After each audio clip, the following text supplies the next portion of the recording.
Hey everyone, it's Chantel with Wild Truth, where we're having real conversations with real women and just looking at the areas in our lives where we maybe were hiding and performing in the past and what we've learned about life now. So um, I'm here with my really dear friend, Brenda. I was thinking today as we were coming in, Brenda, how long have we known each other? It's been like what is it, maybe 13 years? Like I'm trying to 13 or think. 14, probably Yeah, yeah. 12. Yeah. So yeah, we both took the Equine Gestalt coaching program together. That's how we got introduced to each other. I still, to this day, Brenda, remember when you walked in the basement at Melissa's place. You had these cute braids, two braids, and came in just like bubbly and upbeat. And I'm like, I like this girl. Like I just remember thinking that. And yeah, we've just had so many amazing conversations over the years and opportunities to kind of look at some of the ways we've grown, hey? Oh, And so yes. yeah, I just wanted to come in with that. Like I think about even the stories of, when you had your property and had that and but we've definitely shared a lot of history, a similar history in codependence, in relationships, um, for sure. So for yourself, I think what are some of the biggest ways that you felt like you hid your truth um, in relationship? We'll start with that and then just see where we go. Wow, the first thing that popped in my head was I didn't even many times know what my truth was. I Yeah, just knew I was not happy, yeah, but you have to understand that I had a broken picker for the most of my life. And by broken picker is like, yeah, I got into unhealthy, toxic relationships where I was either meeting someone else's needs or and looking at what I was seeking. So, and later, yeah, I didn't even know that at the time. I thought I was seeking yeah. connection and to be loved, and don't we all? But yeah.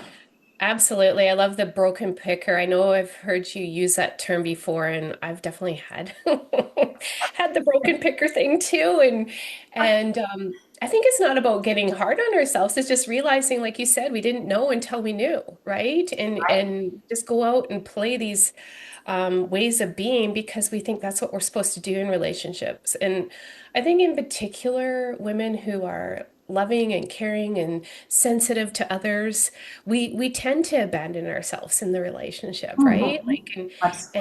and yeah, I think the one big thing that stood out to me, what you said, is like um, I didn't know what my truth was, but all I knew was I wasn't happy. And like, how many women can relate to that in relationship? I Yeah. just, you know, I'm not It's so happy. so common. And well, as you know, when we do our Gestalt work, we're working with Yeah. clients often with that same kind of story. Yeah. Yeah. And Yeah. we get to help them find the background. But for us, before we got to do our own work, or for me, I'll just speak for me, I had no idea.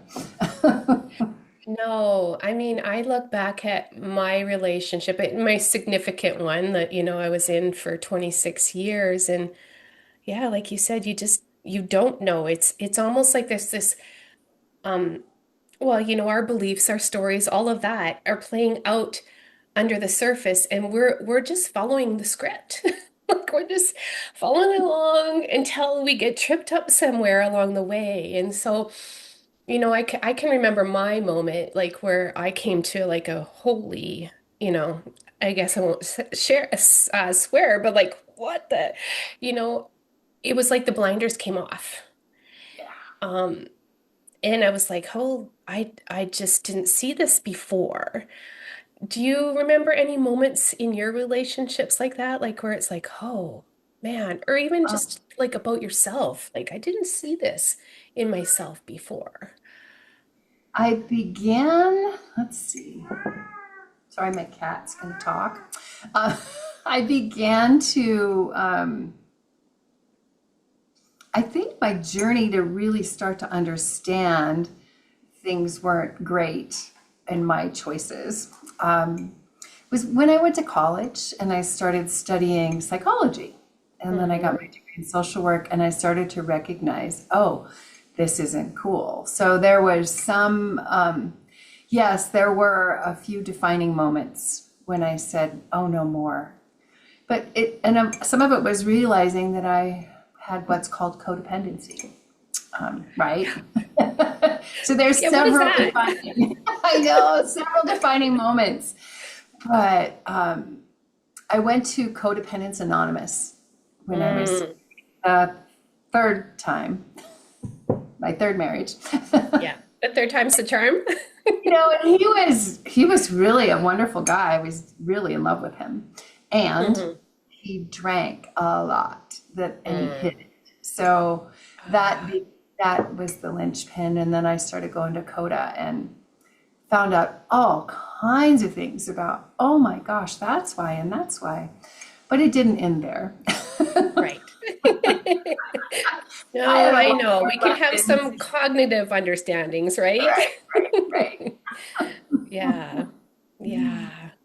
I know. It's just I think I love like you're so into the grit with grace um in your practice. I don't know if you're still kind of holding that as some of what you're helping women evolve into, but that giving ourselves grace in that moment. I don't know about you, but I didn't. It was just like I was smacking myself down just like my ex was doing. You know what I mean? Like it's like, how come I didn't see this? You're so stupid. And all of those things. And I think that's just what keeps us in that codependent pattern even longer.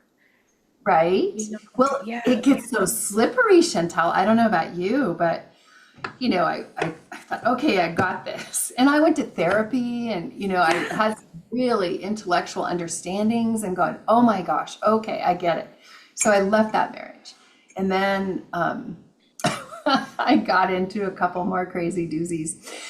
Like they were getting worse. Yes. It's like, okay, are you sure you're done? Are you sure you got this? Oh no. And then I began to be ashamed because I was working as a social worker in, Yep. child welfare, and then in the health department, and I knew I had had my first real brush with domestic violence, and I Mm, felt so ashamed because I should know better. yeah. Yep. So yeah, I that remember was that too for that's myself. easy. Yeah. And I think it just keeps us stuck in it longer, doesn't it? Well, it certainly was an eye opener. I got stronger and really a lot more clarity on. Right. Yeah, for sure. I don't know. Like, I just think we don't know until we don't tell me no. And even Yeah. in that, there's a real difference between, and I mean, you and I do similar work, right? We've learned similar modalities, and it's like we might think the truth lives in knowledge in our head, but it doesn't. No. It doesn't. It lives in our body and it lives in our being and it lives in our energy. And until that knowledge can kind of come down and through experiences as bad as they can be with the codependent behaviors, until we can really take it in to like, oh, this is what it's doing to me. And this is I'm like committed to changing this. I don't know if anybody like I remember people looking at me going like, Chantel, hello. But until I actually got it deep down in my being, there was no changing it. It was like, that little key piece that was needed um, to shift that codependent piece. And I can totally relate. Like, my story, Brenda. Like after I left my marriage, like, oh, I know all these things. I heal women with codependence. I've been healing myself for years. I'm like, I've got this. And I then know. go into relationships with psychopath. Like, really, even though I remember calling you. I remember calling you and you're like, Chantel. Like, I'm like, yeah, I think this guy's a sex addict. You're Oh, like, yeah. remember that? Do Yes. you remember that? Yes, I You're like, do. you're like, Chantel, like, hello. I said it out loud. My body was telling me, my intuition was telling me, and I was just kind of like this, oh, Yes. I know. Well, and sometimes what's the risk to our being? That's what our yeah, brain is saying. Oh, I might get what? Abandoned or not be lovable or not be attractive, yeah, whatever it is. I know. yeah. I remember the time you called me and told me about being love bombed, and I'm going, red flag, red flag. You know, I know. And you were so kind and gracious in those moments with me because I'm like, yeah, but like we convince ourselves, don't we, Brenda? Like Yeah, we until we don't, we stop convincing ourselves that our truth isn't our truth, you know? Like, oh exactly. no, I'll be fine this time. Oh, Chantel, I Ah, remember craziness. back in the day, my friends said that we had to have a committee meeting before I could date anyone. If I started dating someone, they had to Yeah, approve of. Well, I yeah. never did that, but Yeah, I know. I think for me, and I don't know if it was for you too, Brenda, there was this very driven part of me, the rescuer, fixer, people pleaser part of me that was just absolutely driving the bus no matter what I knew. Oh yeah, no, I can save that person. Right? you I know, can save the alcoholic from themselves, right? right? Well, and I think sometimes, I don't know if it's true for you, but it's not even a conscious thought that we're doing that, right? No, Yeah. no. It's like, oh yeah, I've got some stories, boy, oh boy. But Yeah, I know. I know. And then it's releasing the shame around those stories, right? Like I've had a lot of shames because I had a friend bring up the other day, "Oh yeah, you remember you were with that guy?" And I'm like, "Yeah, like oh, not so proud of that." I'm not that person anymore though, right? it's And those thank old, goodness we finally learned, Brenda. you know? Yes, maybe there's still pieces that are there, but it's not like maybe that's the codependent addiction, right? Like we have an addiction within ourselves that's like gotta please and gotta help and gotta, rescue and fix all these people until we realize that that's actually not our role in life.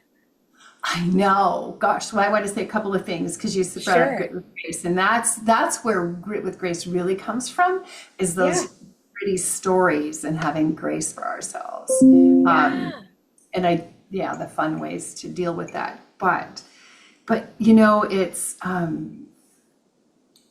it's really looking at those former versions of ourselves with maybe some humor and maybe Yeah. some like, whoa, Yeah. right? Really? Yeah, it shifted so I got a semi handle on the codependent behaviors in my Nice. last long-term relationship. Longest relationship, he was emotionally unavailable, but still I was doing some of, all that. But Yeah. so I channeled my rescuer and my fixer into doing child protection work. Ah. And then that ended. So I found other ways to channel it that weren't Oh yeah. healthy. So Yeah. it's learning to stay in my own lane and not take over someone else's life because I did Yeah. with an elderly woman. Yes, I helped her, but I completely went off the deep end with that one. So, Yeah. yeah, Yeah. yeah. And I Yeah. still Well, have I to mean, it's like they watch. say, like, how you do one thing is how you do everything. Yes, No? Yeah. right. Yeah. I still, after doing, of course, when I went through the equine gestalt coaching certification, then Yeah. I got to really do my work. Yeah. And yeah, Yeah. but still, there's some little tentacles that kind of want in. They're like, oh, that I want to like rescue people or fix things for them. And I'm going, oh, nope, nope, nope, nope. Yeah. Yeah. I think it's again having compassion for that part of us that was our like inner child trying to be safe, like that's how we knew how to be safe as children and as teenagers was doing that. And the thing I've learned, and maybe you can speak to this too, Brenda, is that like my rescuer in some ways wanted to be rescued, right? And my fixer some ways wanted a white knight to come in and fix me, like, and then like you said, through all the healing work, you start learning that that's not their role. That's not my role. Like you said, stay in your own lane. And it is still a daily dance. I would say it's still a dance for me that I'm like, okay, when am I overstepping? When do I actually need to step in? Because sometimes people really do need you to come in and be a really deep support for them. Right. And finding that balance is interesting, but I think that compassion for that part of us that needed to be safe when we were little, and that's where all those pieces came in. I think that's part of the healing, right? Absolutely. Yeah, Absolutely. yeah. Yeah. So, looking at your journey with codependence and people pleasing and fixing and stuff like that, and seeing that it even showed up in business, I noticed that. I'm like, oh, I have a toxic relationship with my business. Hello. Yeah. Um, what do you think were like the most powerful things you did for yourself to, kind of rein that nature to please and rescue in? Like what do you think besides the healing? Like, because I know how powerful that it is. I've done it for myself and do that work as well. But what do you think you've done, like actively done for yourself to Ah, that's a good question. Well, working with a lot of my clients who are challenged with similar behaviors and Mhm. patterns helps keep Mhm. that in my awareness. Yeah. No, I don't even, other than in my, like friendship relationships, those are the places where it might want to show up a little bit. Yeah. I want people to succeed and I want them to be happy and all of those things. But Yeah. being really aware of parts of self, and I can feel it in my body when she starts to Mhm. show up. And I go, Yeah. oh, because it's a icky feeling in the pit of my stomach. And then I go, Yeah. oh, I am starting to rein her in, give her some grace, like you say. But that's Yeah. really what I do. And I have not tested out the dating thing a little bit here and there, but you know what? It was the people that I would have attracted in the past. If they show up in my world, I'm just going, oh, no, thank you. No, thank you. Because my Yeah. awareness is much, I'm aware of it now.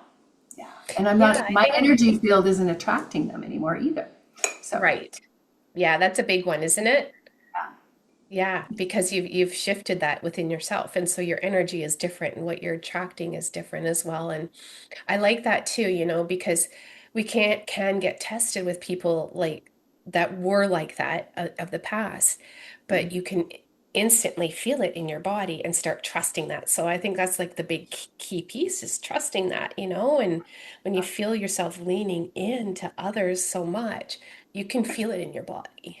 absolutely. Yeah, yeah, yeah, crazy. So, hmm,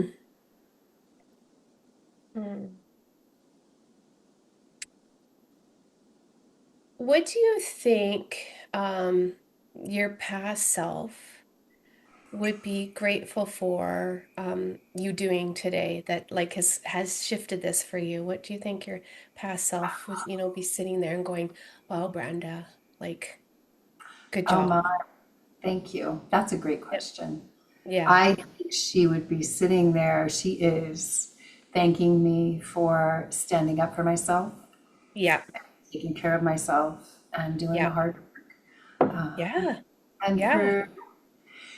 for being able to be alone, you Mm-hmm. know. Mm-hmm. Yeah, that's a key piece, isn't it? Yeah. Yeah. Of course, you know me, the high feeler, Yeah, tears come. I think that is, yeah, being able to really trust yourself, um, and I'm sorry, just remind me. I kind of got into the emotion of it all, what you just said. It's all right. Yeah. I do that too. Here Yeah. comes the feeling. Ooh, okay, Yeah, the yeah. thoughts. There's the feelings. Now, just being able that I'm I learned to take care of myself and take care of Yeah. her. Yeah, Yeah. support Yeah, that her. is like not selfish, right? Like I think that's what so many people, like you said, we attract clients that have similar wounds, though we've stepped through those so that we can guide them, right? Like that's Right? why they're there and they teach us along the way too, but I think that that is a huge piece. Yeah. I Huge think the other piece. thing, the one that hit me in the heart when I said it, Yeah. was learning to stand up for myself Yes. Yes. and find and know my truth. Because I think before we turned on the recording, we were talking about that, not even knowing what my truth was, Yes. right? Why I was doing what I was doing, right? Yeah. Yeah, exactly. Well, I think we've been taught as women to cover that up, right? Like bury it deep, Yeah, deep, because it deep doesn't down, matter. bury our truth Yeah. until we can't anymore.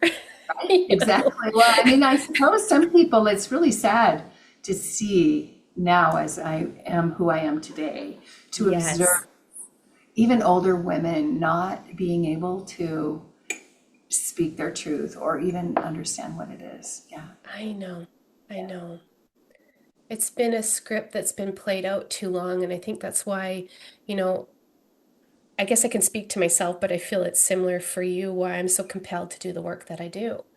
Is Mhm. because the more women can step into their truth, and that that's where the power is, right? It's that's where the power is. And really, you know, I had it just reminds me of a friend that said something to me that stuck, you know, some of those moments that just stick. And when I was in that toxic marriage of mine and he kept saying I don't like you, I don't like you, just change and be who I want you to be basically, and I'm like legit words saying that. She's like, well, then he's not with you, right? He's not really with you. Right. And I think that's important for women to remember is that if you're not really living in your truth and you're hiding it and squashing it down, then the person's not really with you. They're just in a version of that's maybe the good girl version of you, not the true version that and so is it really real? Is it really real? You know, and as you say that, Chantel, I think it's this the flip side's true too. Like for us, those of us that get into unhealthy, toxic relationships, or we're not really with them either. We're either trying to mold into who they want us to be, right? Yes. Or Yes. if they're really narcissistic, that's a pattern which you certainly understand. I certainly do. Or we are so busy trying to support them and help them be the best version of themselves when, you know, if it's a duck, it's a duck. Yeah, you know? Right?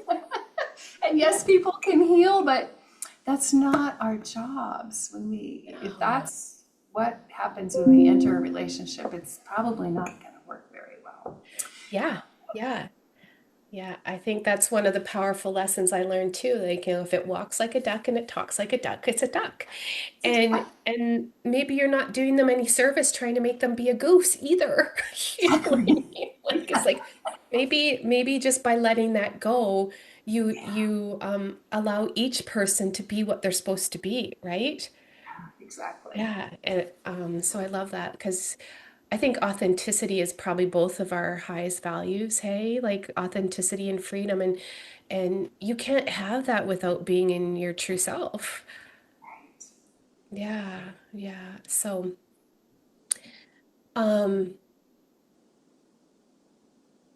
so how are you feeling? Are you feeling complete with the conversation? I wanted to check in also if like you were thinking, okay, like the women I know, the women I work with, the woman I used to be, Mm. what would you hope they take away from our chat today, like just listening to this, if they hit the video and listen. Oh, that's a great question too. You're good. Oh, I would think that women, and I would say men too, Yes, this is yes, true. yes, would hear this and listen to us talk and go, "Oh, wow, I'm not alone." Or Yes. maybe I need to like really look at what's happening in my life here. Yeah. Because it's possible. Yeah. Change is possible, healing is possible, reinvention is possible. Yes, yes. Yeah, you don't have to live like that and you're not alone. I think that's so powerful, Brenda. I think people need to know that it's not just them dealing with some of these things, that it's, a conditioning that so many of us have been taught along the way, and it can be healed, you know, and we have to love those parts of ourselves too, right? Oh my gosh. I lived up in the Flathead Valley during my real transformational time. Yeah. Time I was 30 when I started college until, oh gosh, just 2.5 years ago when I moved here to Helena. But this woman I was friends with, she's a veterinarian. I highly respected her.